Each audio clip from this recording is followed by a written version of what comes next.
नमामि बाबा शाश्वतम व्ययम। 1954 की शरद ऋतु थी।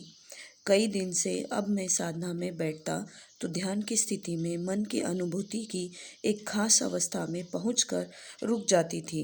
ऐसा कई दिन तक चला। यद्यपि अनुभूति की यह अवस्था भी आनंददायक ही थी, फिर भी प्रगति रुक जाने का दुख था। छुट्टी का भी कोई सुयोग नहीं मिल रहा था कि दौड़कर मैं पूज्य बाबा के यहाँ चला जाऊं और पूछ आऊं। इसी चिंता में था कि साधना का समय हो गया और मैं कुछ दुखी, कुछ झल्लाया हुआ साधना पर नित्य की तरह बैठ गया। जब मैं ध्यान करते समय उस स्थिति में पहुंचा तो मालूम हुआ कि एक सुखद झटके के साथ किसी ने मेरे मन को आगे बढ़ा दिया, जहाँ पर आनंद की अनुभूति और अधिक आनंददायक हो गई। अब अवरोध टल चुका था और साधना में मन लग रहा था। कुछ दिनों बाद छुट्टी का सुयोग भी मिल गया और मैं परम कृपालु बाबा के दर्शन को चला गया।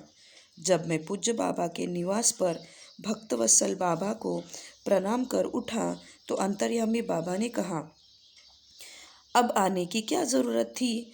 तुम्हारा काम तो हो गया। मैं समझा नहीं।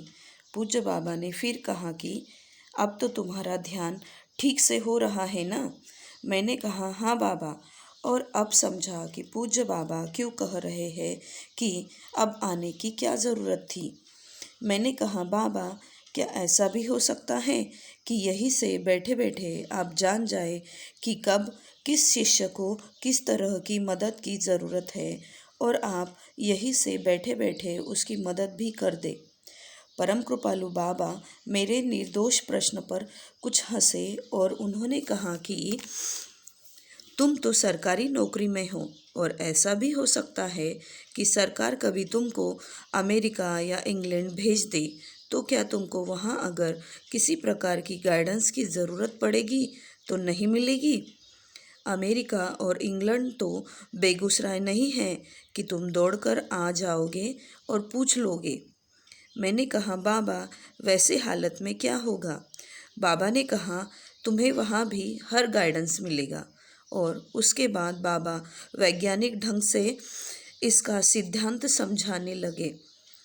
साधना जगत में मेरे जैसे नए साधक के लिए ऐसी बातें विशेष रूप से विस्मयकारी थी, परंतु जब इन बातों को अपने ऊपर घटित होते देखता तो फिर विस्मय विश्वास में बदल जाता था। पूज्य बाबा की बड़ी असीम कृपा थी कि वे धीरे धीरे मेरी आस्था और मेरे विश्वास को दृढ़ कर रहे थे। मेरी शंकाओं को दूर करने के लिए पूज्य बाबा रह रहकर अपनी सर्वज्ञता का परिचय देते थे। कितने कृपा निधान है मेरे बाबा।